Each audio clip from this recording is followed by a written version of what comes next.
to Cassette Connection, the podcast where we discuss music and meaning with the people who make it. My name is Ben, and with me is Alex.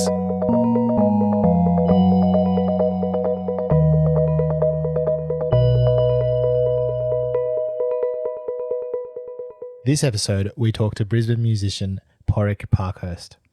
Padraig is a composer, producer, and guitarist who releases instrumental hip-hop under the alias Anarchosophist.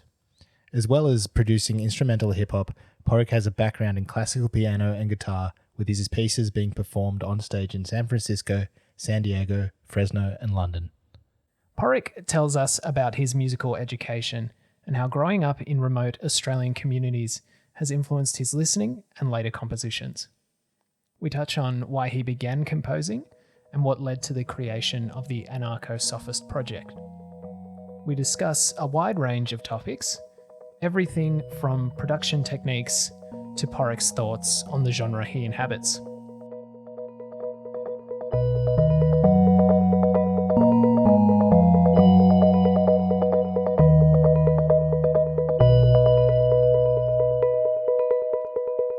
Hi, my name is Padraig, or as I'm also known, Anarchosophist.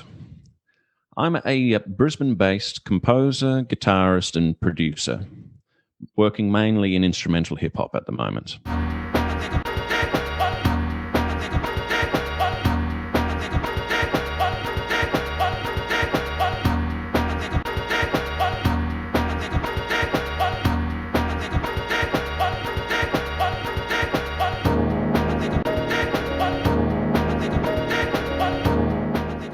I first started playing guitar at around age 8. Music had always held a fascination for me.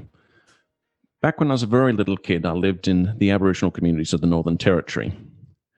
And their music was, I'm not going to say a rarity. There was music all around, but it tended to be of a very specific type. And so when I was a kid, my parents' cassettes were a special fascination for me. And I'd get them to make me mixtapes, sometimes with my favorite song on there, just repeated 4 times in a row at the start of the tape. At age 8, I started playing the guitar, and from then onwards, music was really everything that I thought about, pretty much every hour of the day. It sounds like a cliche, but it really is somewhat true. This took me through a number of quite odd areas. When I was a teenager, I had a period where I was playing exclusively the fretless banjo and the fretless guitar. This was interesting to me basically because you could get all the notes that were in between the notes. And so I got lessons from a local luthier who had designed his own instruments and had studied a number of world music genres, including Indian music and Iranian music. Eventually, I decided that this wasn't quite cutting it for me, and so I started into classical guitar, which took me all the way through to uni. The Anarchosophist project came out after I finished up my second master's degree. I'd done 3 years of classical guitar at university, then another year and a half in a performance master's. And from there, I took a sudden side pivot into composition, even though I'd been writing music since basically the point I started playing guitar back when I was 8, maybe a year after. What really appealed to me about composition was that it was something which only I could do, which sounds odd. Obviously, there's a hell of a lot of composers in the world, but with composition, it's rather than competing at interpretations of all the same sets of pieces in finer and finer detail, with composition, it was something which I figured with my own personal experience, I could ideally create my own personal favorite music if I was doing it right. As no one else shares exactly the same taste as me, I didn't see why that shouldn't be possible.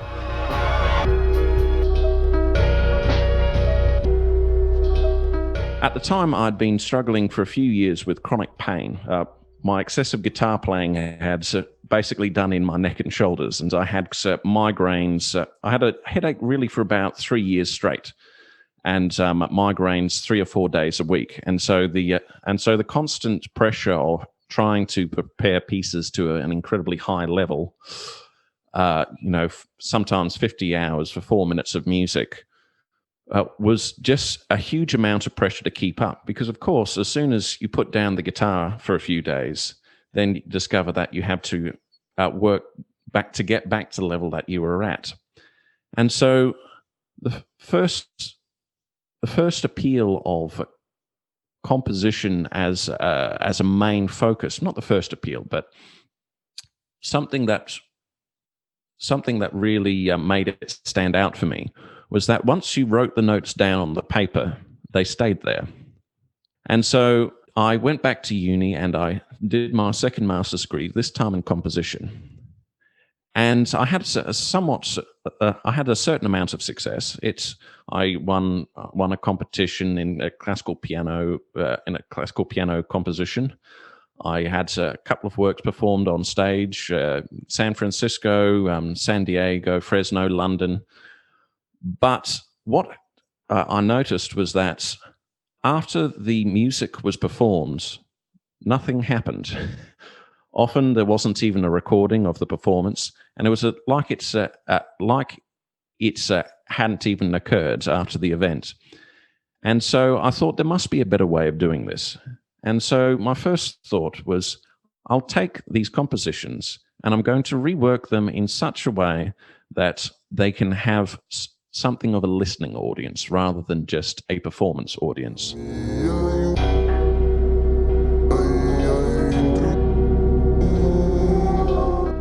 And initially, I tried to make a prog rock album. This did not really turn out. What ended up happening was that all the music that I'd been listening to since I was 13, 14, two of my favorite genres of which were hip-hop and funk music, started creeping their way into the compositions. This wasn't entirely unexpected, in that when I was writing a number of my compositions, I'd already become experimenting with what I thought of as static loops. These techniques that were inspired by the hip hop production of the early 90s, where I wanted to see just how much you could do simply by taking elements in or out, and then combining unlikely combinations of sources. Because one of the things that's really inspiring about 90s hip hop is the way in which they would just mash together two things which might not be in the same key, they might not even be in the same tuning, often were in completely different times, but the way that they mashed together, it would create something that was entirely new to the ears. And so I wanted to create that with my own compositions. And so what started happening was I would start finding myself putting in boom bap beats into my pseudo-classical, pseudo-prog rock recordings. And I thought, well, if I'm going to be looking into these areas, why not dig into sampling? And that was when it really all kind of clicked into place.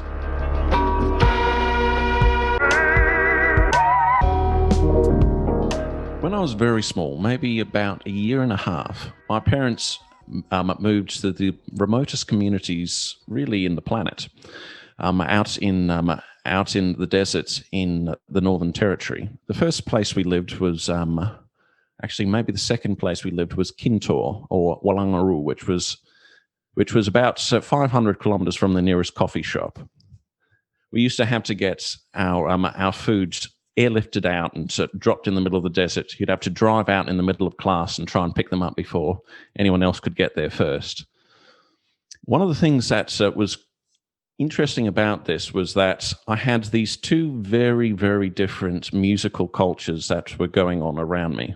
On the one hand, in some of the places that we lived, white contact was only 60, 70 years old. In fact, living in Kintor, at the time, there were several members of the Pintuby Seven, I think they were, either that or the Pintuby Nine. These people had first white contact in the mid-80s.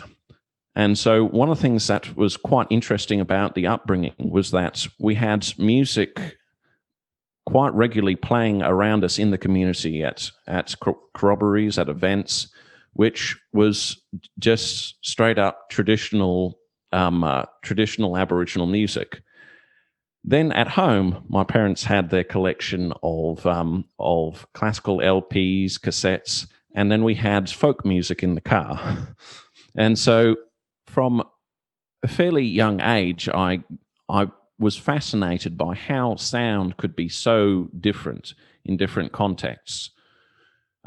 We lived after a number of desert communities. We moved up to a place called Beswick or Woogala, which was in Arnhem Lands and was one of the homes of probably the world's most famous didgeridoo maker, who performed with David Gulpilil back in the 70s as part of the first ever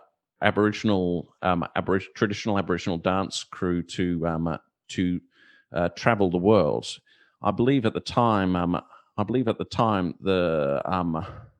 the man who made the didgeridoo that we had in our house actually was the first full-blooded Aboriginal man to travel to London since the 1700s.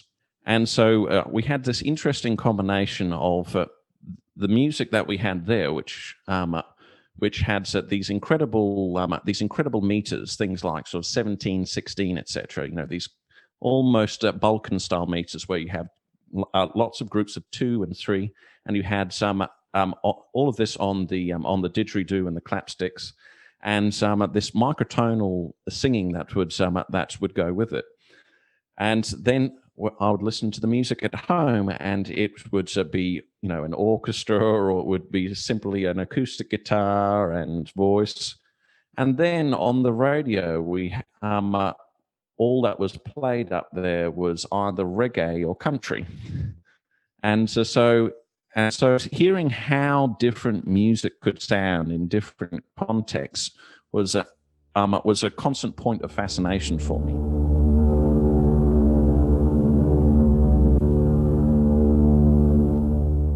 This, by and large, didn't really work its way into my music until I was doing my composition degree. There's a piece that I wrote which I initially called Kumanjay.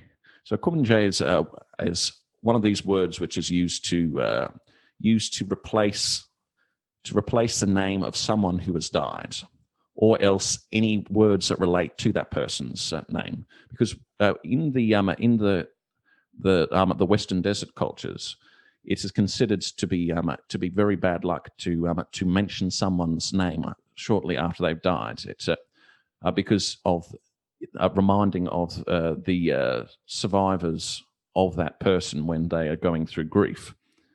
And so I use this word to look at all of the unspoken about grief that goes with colonial Australia. And the music that I wrote around it was initially for classical piano, and it reflected a bunch of these concerns by looking into these dense meters that were around me when I grew up.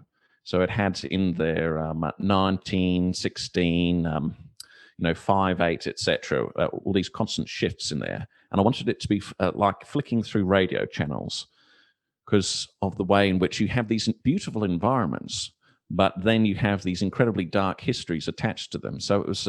So I wanted to create the impression that we were cutting backward and forward between these two faces of the same place. This piece I ended up reworking on my first album into one that I called Point of Contact, which turned into something like, I guess, progressive hip hop.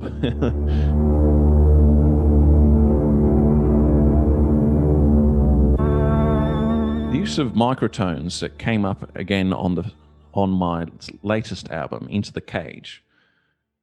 Into the Cage was my idea of a world in which every dystopia has come true. On this album, I had each track was themed to a specific literary dystopia or vision of the future that we had in the past, and was meant to reflect those dual visions of on the one hand being futuristic, but on the other hand looking back and imagining what they must have thought of as futuristic.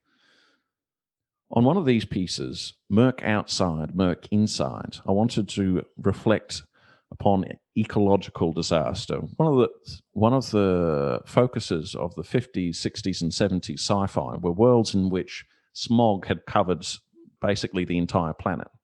Now, this particular track I wrote, as it happened, just before the bushfires started in Australia, and then we spent the next 4 months with a smoke haze over our house. To reflect this sort of murky environment, I used a Pythagorean temperament in the synths, while leaving the piano in equal temperament, which gave it a sort of queasy quality, which I've had a number of people tell me made them feel quite uncomfortable, which I could take as an insult, or I could take it as a compliment to the effect of the music.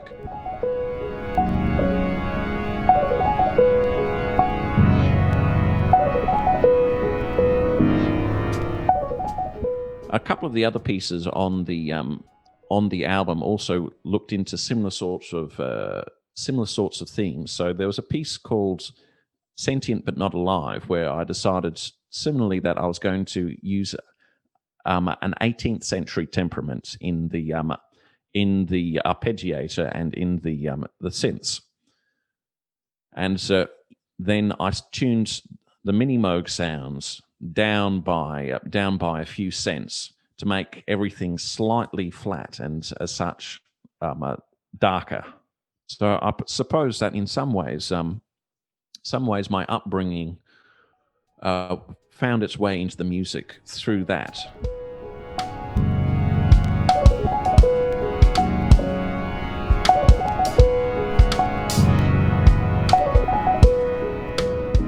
One of the interesting things about using alternate temperaments and alternate tunings, in fact, one of the interesting things about synthesizers that I think made them so appealing when they first came in was that synthesizer tuning was rather, how would you put it, gamey.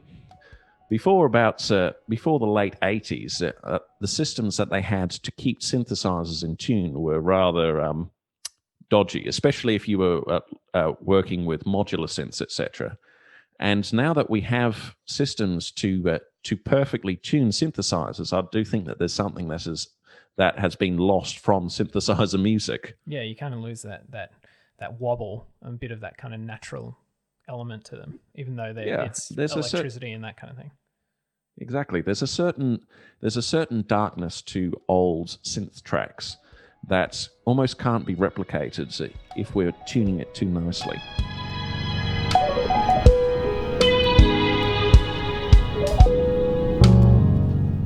One thing I wanted to touch on, maybe kind of just briefly, I had another guest on the show, Hetty Blaser, and she was talking about how playing the guitar actually, like the physical impact of playing on the guitar on her body as well, and how that kind of shaped the way, first how she kind of had to change her instrument from being the kind of the wider neck Gretsch guitars and going from playing jazz guitar and stressing over practicing for 8 hours a day, and then when she got a pretty bad injury in her wrists, that changed her approach, and now she's playing folk guitar and using different instruments.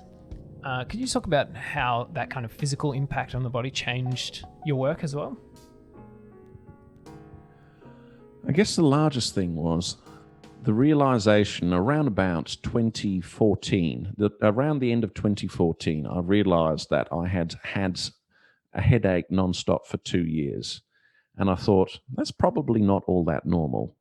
And so after getting God knows how many tests, I came to the realization after seeing a physiotherapist that a lot of my issues of pain, which were non-stop, came from the thing that I love most, which was music. And what really struck me then, during the next year when I was out of university for a year, what really struck me was that if I was going to do something which was going to cause me a huge amount of pain in my life, if the thing that I loved most was going to put me in such discomfort, I wanted to make sure that at the very least I was doing the thing I really loved the most. Which, while I love playing guitar, it wasn't the act of playing the guitar that was most important to me. It was the act of discovering sounds. When you fall in love with an instrument, one of the things that happened to me when I was in my early days of playing guitar, one of the things that really sparked off my musical journey was just the sheer physical sensation of having a guitar pressed against your stomach, playing something as simple as a C major 7 or an A sus2. There's a certain feeling that you get from playing chords with a dissonance hidden in the middle. And while the dissonance in those chords is quite mild, it was like a discovery to me that if you had these slight clashes in there, you had this really interesting sensation through the body while it was ringing. And it was that memory of the discovery of finding a sound that felt new, that felt interesting, that had this sort of this emotional depth to it, that really, for me, pointed me in the next direction. When I started writing music again, where it came from at first was using very odd tunings. I wanted to rediscover that sense of discovery, where you feel like you've stumbled across something that is yours and yours alone. And so I was playing around with a tuning which was essentially a D7 sharp 9 tuned across the neck. And so when you've already got that as your bass tuning, just what you're going to play and what you're going to get when you play the open strings, then everything that you get on top of that is going to have its own sense of unfamiliarity. Even just finding the same sorts of chords that you had played normally, they're going to feel different underneath the fingers. And so that allowed me to explore new areas. And it was like finding a thread and pulling on it. And you just follow the thread and you follow it and you follow it. And eventually you end up with some composition that is something that you want to listen to yourself because it's your own personal discovery.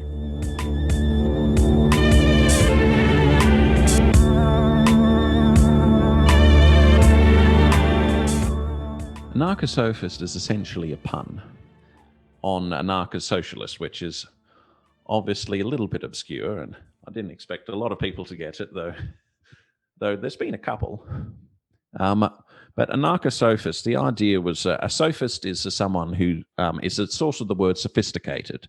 So in ancient Greece, the sophists were the ones who were best at using words to essentially manipulate others. And so the idea was that it was like someone who endorses on behalf of anarchism or essentially, someone who proselytizes for anarchism, which doesn't describe me at all, I don't think, but but it was an interesting idea, and it first occurred to me back in 2010, though I first started using the name for some poetry back in maybe 2014, 2015, but it wasn't until 2017 that I was looking to release some of this instrumental hip hop that I was putting out. And it occurred to me that, well, why don't I use that name that I've been sitting on for a few years?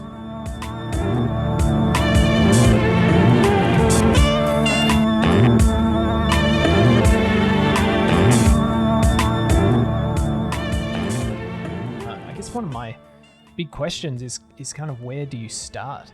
I think like sometimes with kind of electronic music and that you can kind of tell where the piece starts. It's like they might start from a sample and grow from there, but how do you kind of approach writing? I think when you're working with samples, you have to be really quite careful how you go about it. I think the process of masking your samples is an important part of the creativity that comes from it. You have to be able to sort of justify it to others who sort of see it as just stealing what someone has worked on.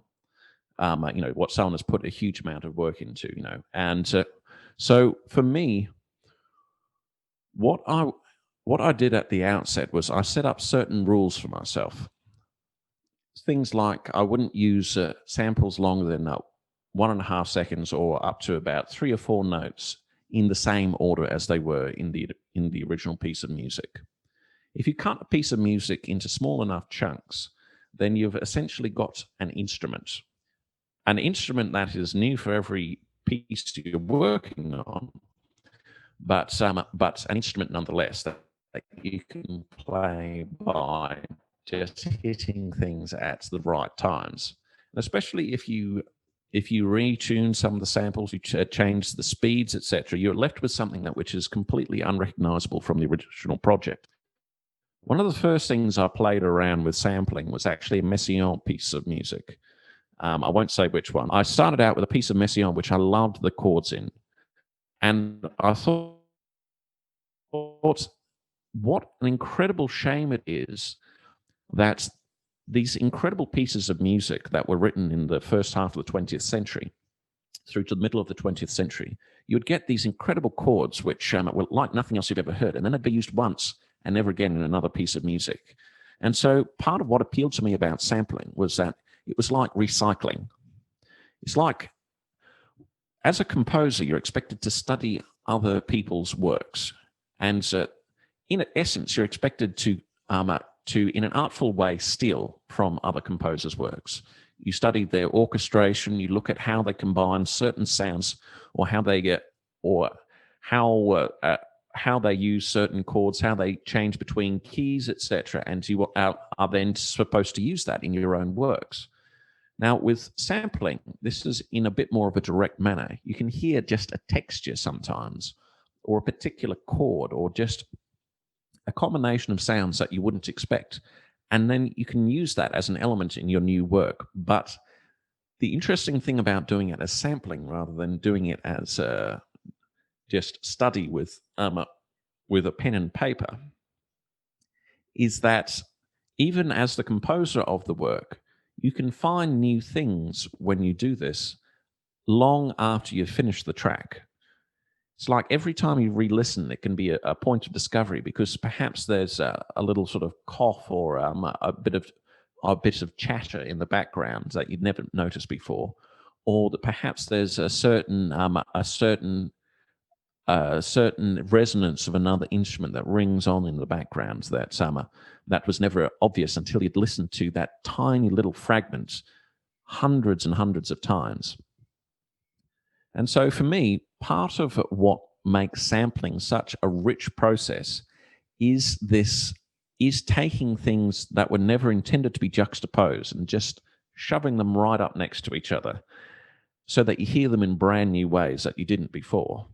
And so I guess how I start a project often comes down to it's kind of searching. You first of all, in order to do anything interesting in hip hop production, you have to be into crate digging. You have to be into finding more and more obscure genres of music. For instance, this year I've been listening almost exclusively to music from behind the Iron Curtain. East German funk, Hungarian free jazz, Estonian disco, etc. And by listening really deeply to things, you can find little elements, and by experimenting with combining these tiny little elements with completely unrelated ones from extremely different genres or eras or instrumentation, etc. You can kind of stumble upon sounds that really have never been heard before in their exact context.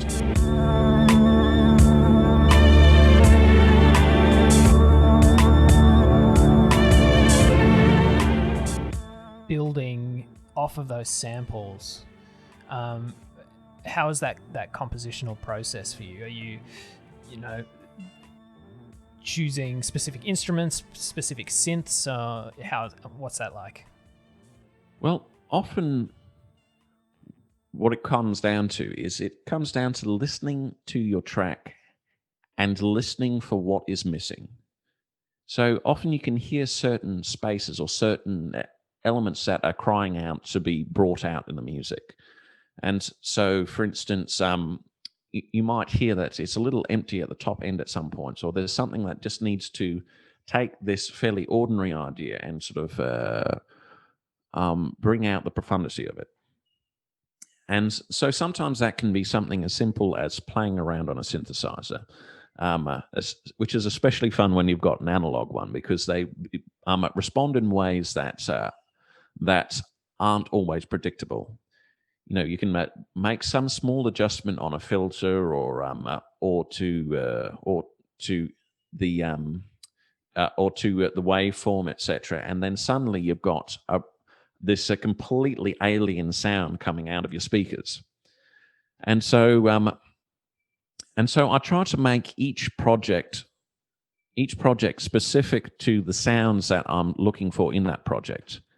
And it's always a bit of a combination. I don't always work with samples. Maybe about 60% of the time I'll on the Anarchosophist tracks that I release, I'll work in some sort of sample or other. But the other 40% of the time, it's actually just writing music and then recording it in one instrument at a time, layering it up.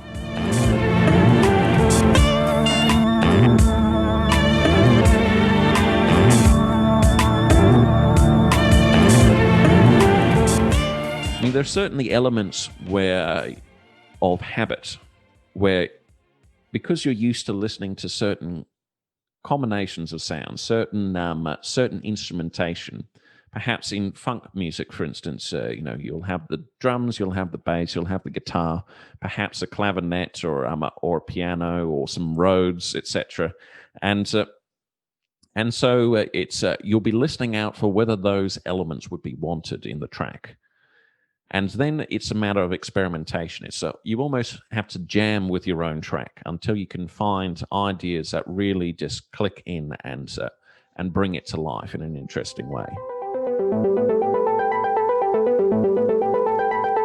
Died as a result of the injuries inflicted.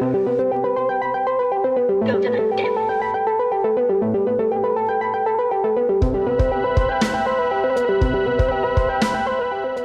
It's roughly half and half between using breakbeats and building them up drum beat by drum beat. So sometimes I will simply play using a virtual instrument. So where you have to play in each of the bass drums, snares, etc. yourself. Though generally speaking, you have to do a lot of tweaking to make it sound like an actual a real instrument. But with breakbeats, there's a couple of ways in which you can use them. You can allow them to simply roll through and set a loop, or you can set trigger points in various parts of the breakbeat. And this is one of the things that I like to play around with, because if you start a breakbeat at a point was never intended to be started. So, for instance, you might start it on the third quaver or something like that. Start it with the snare. Then what you end up with is these phasing effects where the music has these competing meters. So you have one beat which perhaps you initially intended, but then if you set it up so that the drum beat starts in off, then what you end up with is this beat where you can never be quite sure where the downbeat is. And that's where it gets interesting for me, especially if you've combined a couple of these competing beat sources.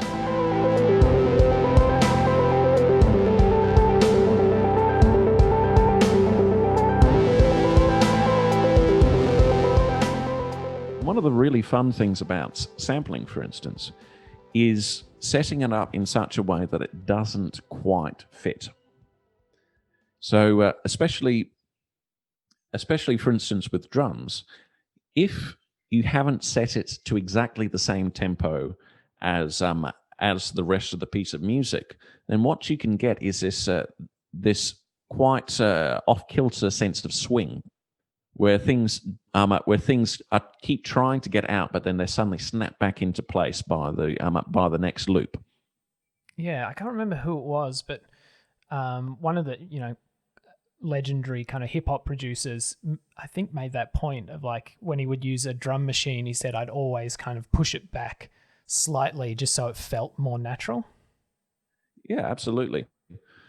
Well, that's the thing, is that there's simply by playing something yourself.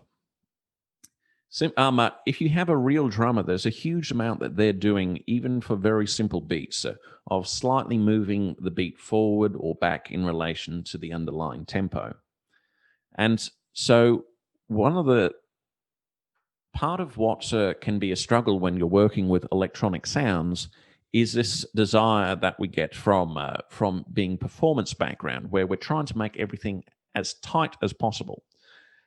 And so if we're trying to make everything as tight as possible, and then you realize that we have all of these tools now which can automatically do that for you, it's very tempting to just hit quantize or to simply drag around each beat until it lines up exactly. But in real music, there's a huge amount of variation of exactly where beats will hit, depending on what musical affect you want to bring out. And so I think a lot of this appeal of music, such as Jay Dilla. Jay Dilla is the absolute master of these wonky beats, which work even though it seems like they're sloppy as hell.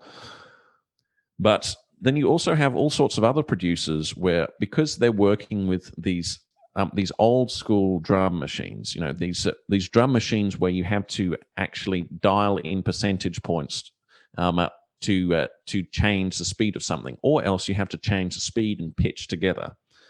And because of that, it's difficult to get some things to immediately sort of lock straight in. And that's actually part of the appeal of the sound, is that it gives it more life when it doesn't quite lock in. And so you've got this sense of play back and forth between the different elements of what you'd call, a band in any other context. Yeah, that's really interesting. I guess that goes to a bit on the kind of genre side now. People would call that, these days would kind of call that lo-fi, like you're kind of working with the lower fidelity stuff. But in the 90s and that kind of thing, that was just boom bap. That was really just kind of the beginning of that. Absolutely. And it was hi-fi for the time. Yeah. It's 12 bits is a huge leap forward from 8 bits and some of the others electronic styles that you can have. And so the thing about those, about lo-fi is an interesting one, because lo-fi is where I have the majority of my listeners. So I won't say a single thing against lo-fi as potentially a movement, but I do like to say that lo-fi is a hashtag. Instrumental hip-hop is the genre.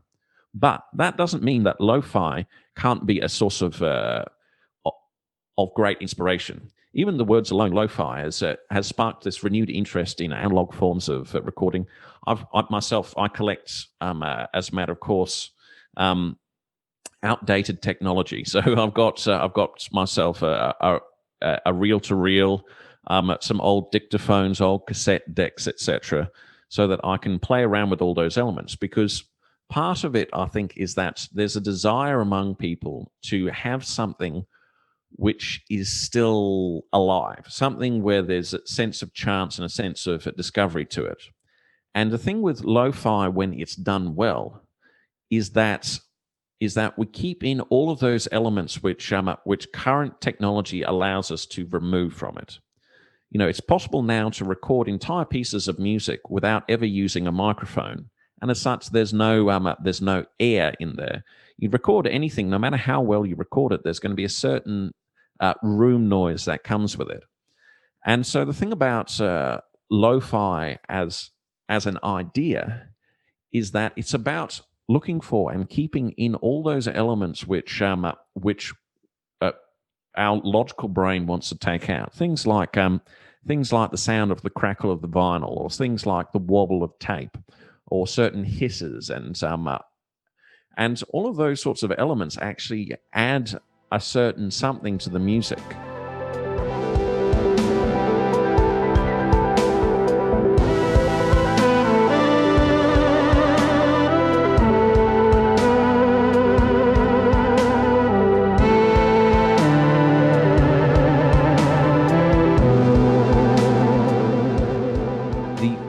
Tactile sensation of moving an actual dial rather than clicking a mouse and moving a couple of points on the screen makes a lot more difference than you would think. It's not until you try it and you actually can make these changes in real time that you realize just how much more immediate it is. And this tactile element even comes down to the feel of the actual tape or record, etc. There's a huge amount of discussion as to what the best format of music is, and you'll periodically get some sound designer come along and say, well, if you're into vinyl, that's like being into looking at paintings through colored glass. Really, digital is the only way. It's as close as you can get to the initial product, etc. But it kind of misses the point. There's numerous things which make vinyl and tape ideal listening formats, which are exactly the things which the digital purists like to how you put it, dismiss.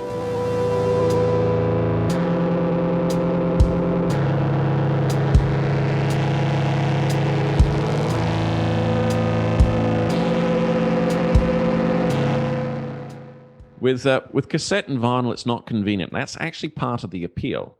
They take up a lot of space. They take a lot of looking after.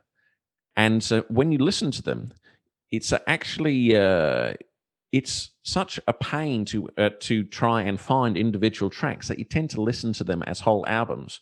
You can't bounce around the room. You can't just wander off, because you're liable to make a record skip or similar. You have to handle it with care and wipe it off each time. So what you end up with ritual, something which makes you sit down and listen to the music all the way through. And I think a lot of people have realized that that's something that's missing when you can set up, Spotify to radio and simply have it playing in the background. Not even some of my students don't even know the names of the artists or songs that they listen to. They just set it up in the background and have no idea who they like and who they dislike, which to me is crazy. And I think that's part of what, ironically, I think it's part of what this appeal of lo-fi is, even though it's in some ways the pinnacle of that style of listening. The thing is that the actual real sort of lo-fi fans tend to collect, of all things, cassettes, which it's this return to this old system of having a physical object that you look at, having a specific space in your house that you put them on display, and when you listen to it, there's something that's a little fragile, and they deteriorate the more you listen to them, and so potentially somewhere down the track you might actually have to buy the album again, which from an artist's perspective is ideal.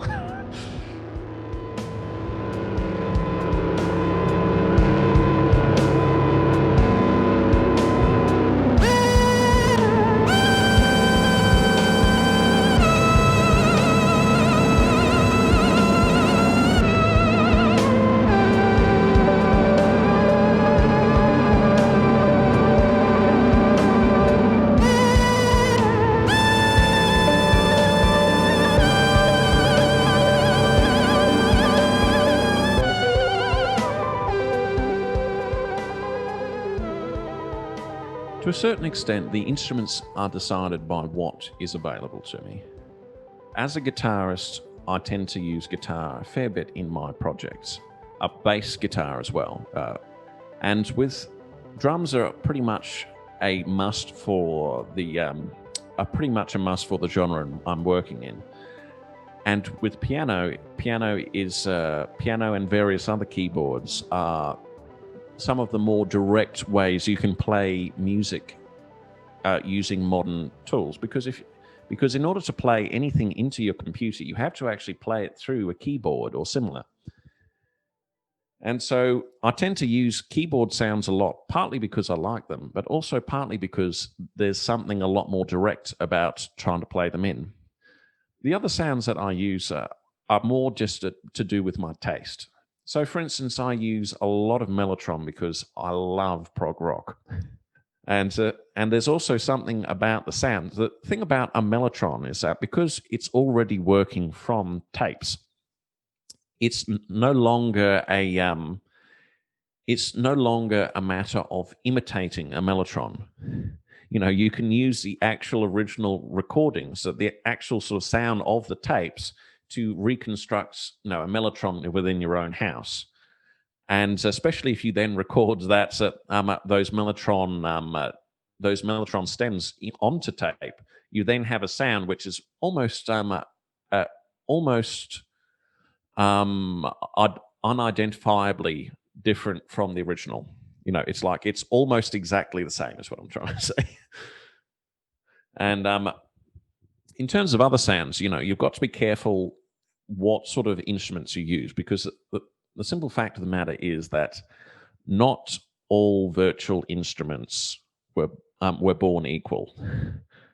Some of them sound horrendous, and you've got to be really careful not to use those ones. I've made the mistake a couple of times myself on the first album of using instruments which I later went, oh, I really should have hired a friend for that.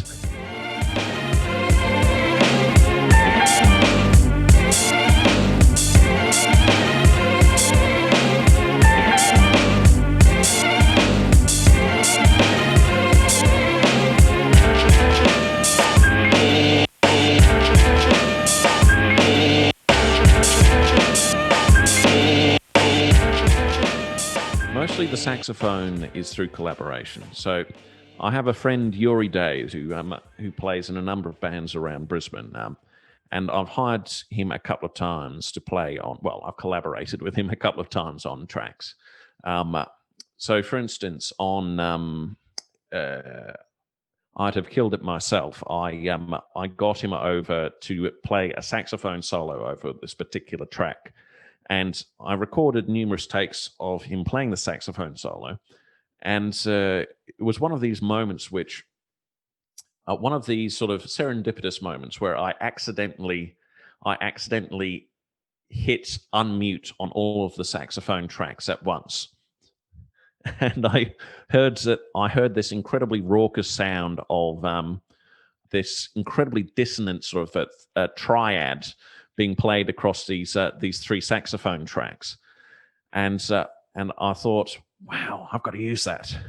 And so I ended up, I re-edited it, moved everything around, etc., and I ended up with something that I guess is kind of on the edges of free jazz for this otherwise fairly relaxed, sort of lo-fi-ish sounding instrumental hip hop track.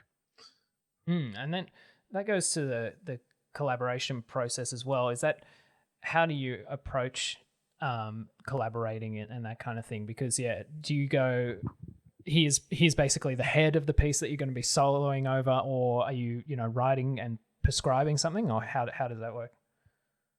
It really depends. So, for instance, I've got a piece coming up soon which is called "Gently as Civilization Softly Falls," and for that I'm going to be collaborating with a very talented duo from Brisbane called Meat Shell, saxophone and double bass, two brilliant musicians, Andrew Saragossi and Helen Svoboda. And in this particular case, I had something where I worked out roughly what I wanted, a sketch of what I wanted with piano, double bass, saxophone, etc. And but I played them all in with virtual instruments. With the piano, it doesn't make too much of a difference, because if you've got a good enough VST, it works wonders. But with the saxophone and double bass, I thought this won't do. So in that case, what I'm working with is I want to leave a certain amount of freedom, but at the same time, I'm going to need to actually write out some sort of basic head and chord structure. But in some other cases, all I do is I leave a certain space free, and I just talk to them about the effect that I want, because it's, especially if you're working with very talented jazz musicians, you don't want to sort of give them something note for note that you expect them to play. You want to give them some, you want to trust their musical instincts, and I think whenever possible, you should do that. So, for instance, last year I released a piece with Jose McLaughlin, and on that, I showed him the piece of music. I showed him roughly where the solo would start, etc. And I just basically recorded a few takes, maybe half an hour tops, and then I sent him the edits as I worked through them, to make sure that it was something that he liked sound. Once we got once we chose a solo that he liked from there, and I liked, and worked with a piece of music, and then I went back through with a mini Moog and overlaid certain parts of it that I thought could do with a little highlighting.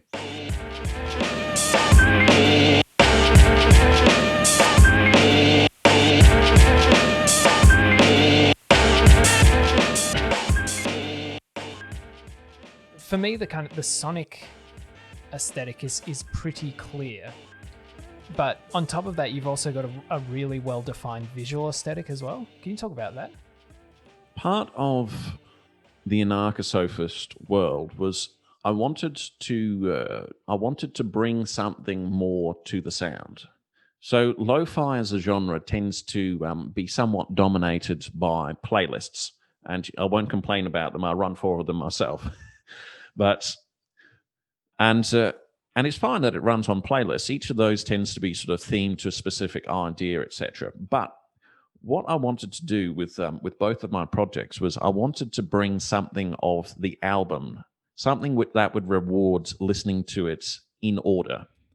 And so with each of the albums, there was a concept attached to it. With the first album, it was literally, as it said, a tense walk down a dirty street, where I wanted to evoke that sensation of walking through a slightly rough part of town late at night, with where you've got neon reflected in puddles and sort of dirty walls, and bars and all the rest of it. I wanted to create that sense of it, and so the song titles told a bit of that story throughout the album. With the second album, as I mentioned, the second album was based around a world in which all dystopias had come true. Though, ironically, I completely missed out on Pandemic's, the one that did come true within about 4 months of releasing the album. But the visual aesthetic I think, is quite important when it comes to defining a sound in such a way that you actually give the audience something to dig their teeth into. So these cityscapes, etc. With the first album, the photo used on there was by my brother Byron Winston, and it was taken in Shibuya precinct in Japan, and it just had this vibe which perfectly fitted with the street scene that I wanted to create for it. The second album used a photo by Port Macquarie-based photographer Mauricio Andres Leopold, and again with that, it had because it didn't try to say too much. It's like, why this particular building? Why this particular street? It's all it was aiming to do was give people a little landscape that they could play the music in, if that makes sense. But that's, I guess, a slightly different question to that of the music videos. So the music videos were quite different in that with each one I wanted to create something where you could actually watch it and enjoy it, follow some sort of like vague story, but fitting the vibes of the music. And so I tend to use a lot of old films, a lot of news footage and things like that. So, for instance, one of the pieces on the album was the dull hum of downtown Pripyat, which obviously Pripyat being the nearest town to the Chernobyl nuclear plant, it was only fitting that I used footage from Chernobyl and from nuclear disasters, or not so much disasters, but nuclear tests.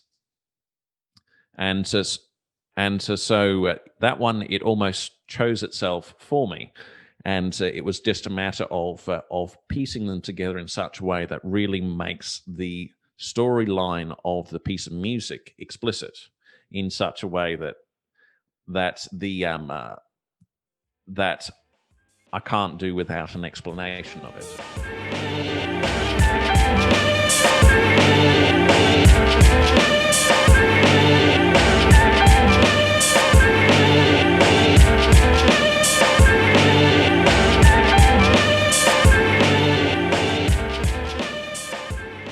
Seems like one of those genres, kind of like vaporwave, where it was kind of rebirthed or birthed through the internet.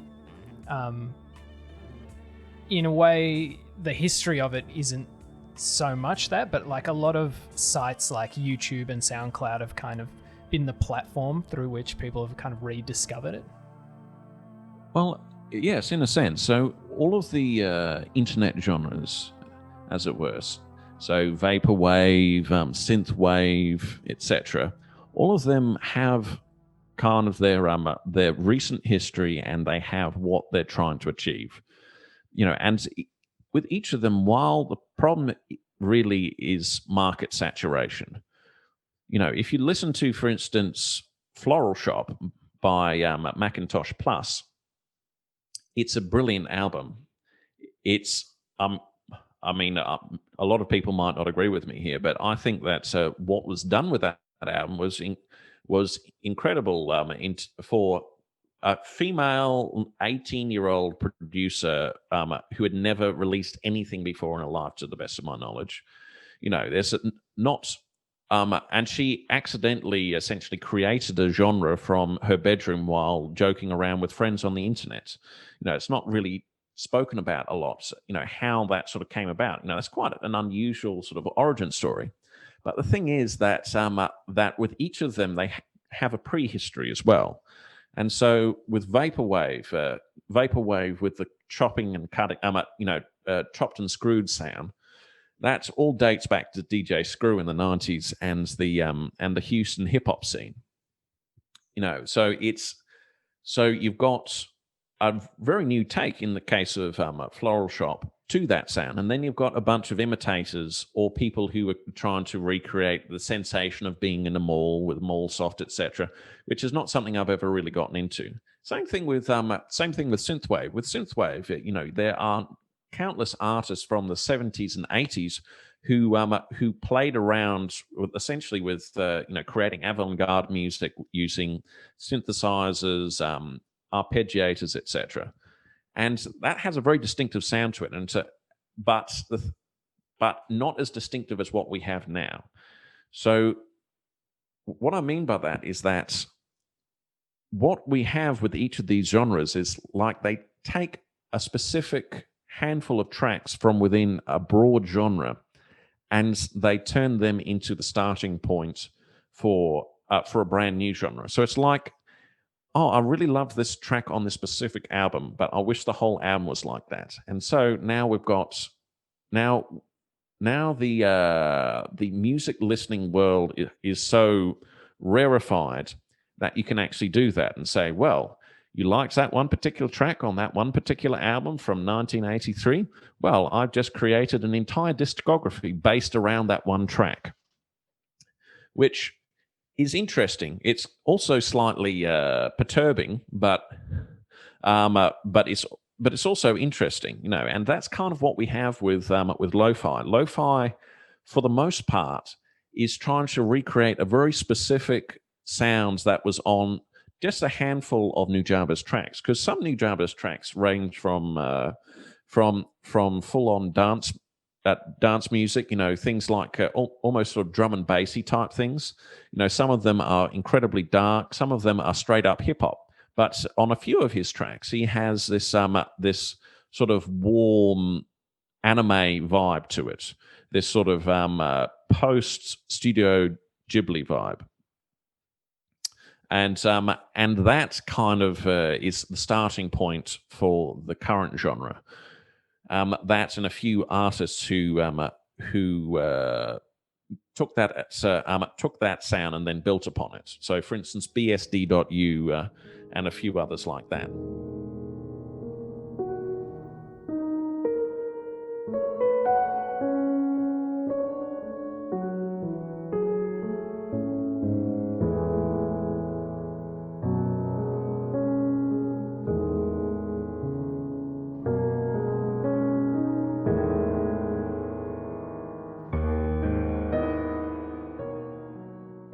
So, for instance, what does a scanner see is literally just a piece of classical piano.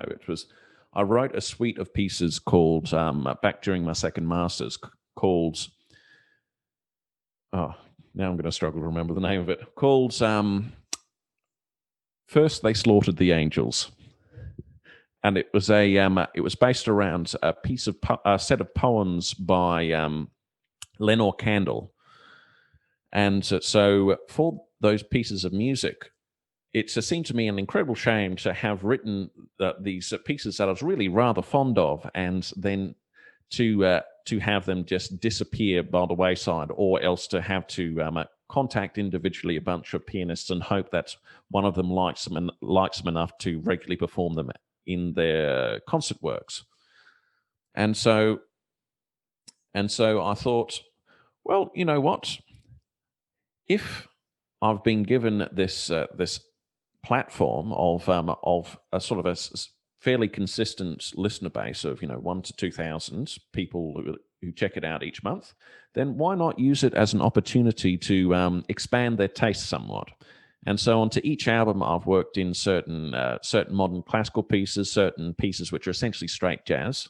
So, for instance, Unraveling from the first album was started out as an experiment to demonstrate an argument that I'd had, which was that the harmony of jazz, the sort of 40s, 50s, 60s harmony of jazz, didn't actually originate with jazz. It's moved it in a whole new area, but the actual sounds of it could already be found in late 19th and early 20th century French music.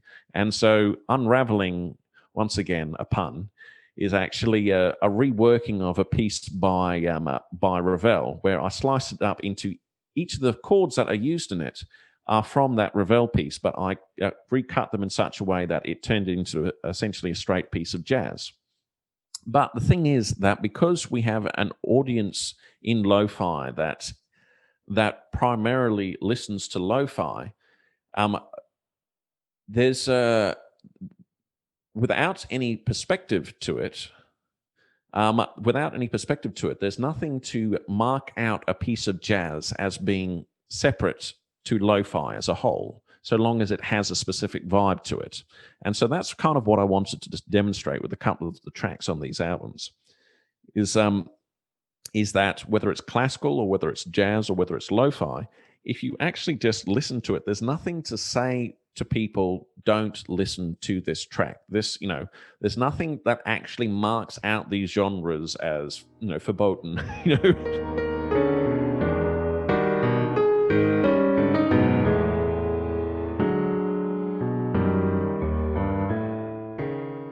the issues that we have with classical music is that it's constantly looking over its shoulder. We have this idea. We've had this idea since really the 20s or 30s that classical music is on the verge of death. There's and you see all these huge discussions about where did we go wrong, and they'll use these statistics of what percentage of the population was listening to classical as their main form of music back in 1900 versus now. Which, of course, completely ignores the fact that back in 1900s, jazz didn't exist, really. There was Dixieland was on its way. There was a bit of ragtime. So we didn't have jazz, but we also didn't have rock music. We didn't have funk. We didn't have hip-hop. We didn't have soul, reggae, you name it. In fact, even genres such as tango and salsa and so on didn't exist in the form that they do today. And so the expectation that we still would have the same listening population, the same percentage of the listening population today that we had 100 years ago is completely narcissistic. Of course, we're going to have a much smaller percentage of the population today, in the same way that rock music has a much smaller percentage of the listening population today than it did in 1969. And that's similarly, rock music has been navel gazing now for close to 40 years, and so you have to sort of ask yourself, if you simply focused on getting people to listen to your specific music, then that's a very different scenario. It's part of the reason why the minimalists, I think, made such an impact. Wasn't so much to do with the music as the fact that they were part of a scene. So you had the avant-garde of the 1960s was largely shared. So we had people like Lamont Young, Steve Reich, Terry Riley. All these sorts of people were playing together with rock musicians, jazz musicians, you name it. And so I think the thing is that if you focus on actually having some sort of sense of community, some sense of actually just creating the music that you want to listen to and other people might enjoy as well, then you have a far more healthy base. The thing is that because we pigeonhole ourselves as being, I'm a modern classical composer, then we focus exclusively on how many performances can I get of my work in how many different places, rather than saying, how many people listen to me on a weekly basis? How many people actually search out my music and want to regularly put it back on again.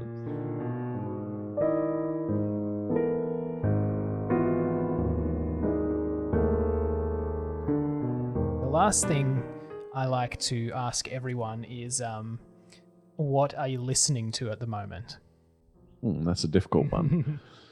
What am I listening to at the moment? I've been listening to a great deal of music from East Germany and the Soviet Union. So recently I got on vinyl an album by Padraig. Ray is spelt R-H-E-I. And it's an East German funk album from I think 1973. And it's well worth listening to. Otherwise, I've been mostly digging into Italian prog rock. There's a whole genre called RPI.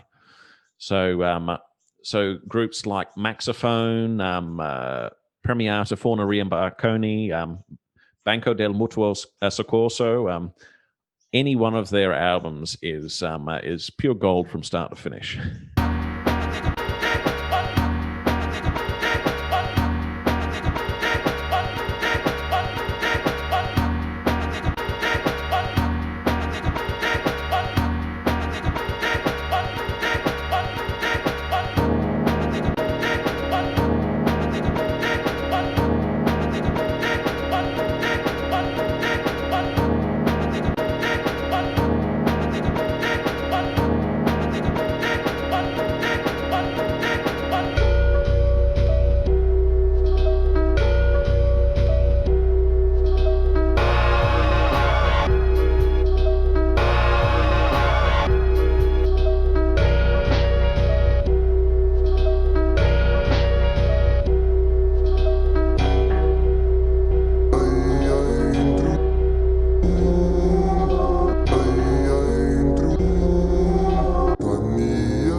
The track you just heard was I'd Have Killed It Myself from the album Into the Cage.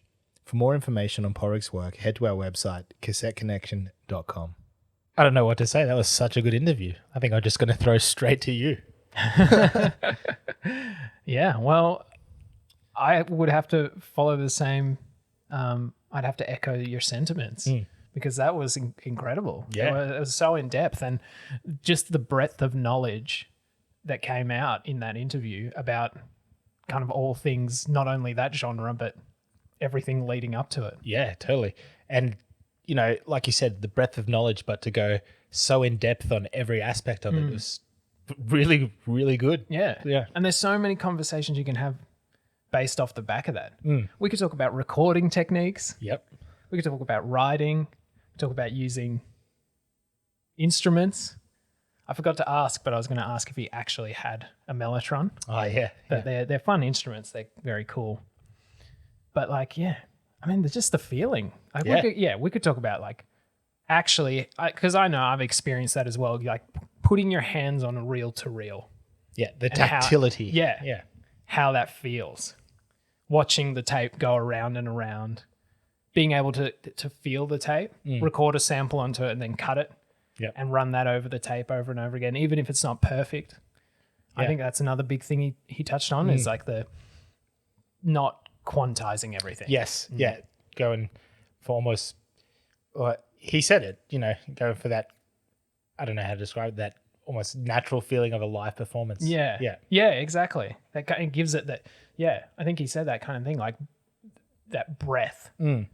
You know, if you don't record something without a microphone, there's no air. That's exactly right. But there's also that like, there is a breath when you're playing. Yeah. When you're playing, you're not perfectly on time unless you're like a freak and you're a human metronome. Yeah. So like, yeah, I've heard people say, I think it was the woman who composed the soundtrack for The Joker and Chernobyl. She said the music lies kind of in between. Yeah. And I think that comes across Oh, for totally. a composer-producer, to kind of understand that's really interesting. Yeah. And I have to say, me personally, something that I never really thought that much about, but when he said it, I was just like, oh, wow. You know? Yeah, you're right. Yeah, it makes perfect sense at that point. You're like, well, there's the life that you're bringing into the track. Oh, there's so much we could talk about. Yeah. Italian prog. How do you feel about that? I mean, it's great. Go the Italians. But I had no idea, to be honest with you. Yeah, me either. You know, I thought prog was a British thing, British and American thing. Yeah. And then, like, but obviously there's an Italian, or like European. Italian prog scene. Yeah. Or was, yeah. What? Some research to do there. Yeah, exactly. Time to put the old listening ears on. What else? You got anything else? I think we kind of covered it all. I mean, There's so much to cover. yeah, I know, that's the thing. a bit shook. I'm shaking. Man, no, it was a good one. No, That it was was a really really good. Thank you very much to Padraig for reaching out to us. Yeah. And thank you for coming on the show and telling us about your amazing work. And I suggest everyone go and listen. Stream it wherever you find it, or buy it wherever you buy it. Yeah, go to the website, get some links, and check it out. Yeah. I think, I'm going to keep talking because I think Go for another it. another thing that's interesting is the aesthetic. Yeah, Like we kind of touched on the visuals. and you know, he backed it up really well. You know, not only did he talk about his aesthetic, you know, in itself, but he kind of explained why it is the way it is, and I thought that was really cool. Yeah. Because like it's like a lot of that that lo-fi that you kind of find on YouTube and Spotify and whatever, SoundCloud. It does kind of. It's just like I found a cool clip from some obscure or not even obscure anime, and I'm gonna put that on repeat, and my track will play over the top or something like that. But he's gone above and beyond, Totally. and made his own visual aesthetic to go with it. Exactly. And you know, he sort of breaks out from that, I guess, mold that's kind of been established. Yeah. And just kind of defined his own area. Totally. Yeah. And I think it still works within conceptually kind of what those themes normally are. A lot of the themes that are in those visuals that people choose, it's about that kind of techno future, that kind of thing. Yeah. And he's still, I mean, he touched on the concept behind the album. It's still a techno future, but it's a dystopic future. And all that stuff kind of appears in the visuals of the genre at large. But he's made it. Yeah, it still fits, but I think it's just a really individual and refreshing take on it. Yeah, I agree. Yeah, that was a great interview. Thanks again for coming on. Check out Anarchosophist. And thank you for listening. If you are listening, please click subscribe and follow on whichever platform. Leave us a review on Apple Podcasts, whichever platform does reviews. Hit subscribe on YouTube, maybe. Follow our new playlist. Oh, yes. The Cassette Connection playlist on Spotify, which we kind of update weekly with whoever is on the episode that week. So that's an ongoing rolling playlist. And yeah, thanks again. Thanks for listening. Bye.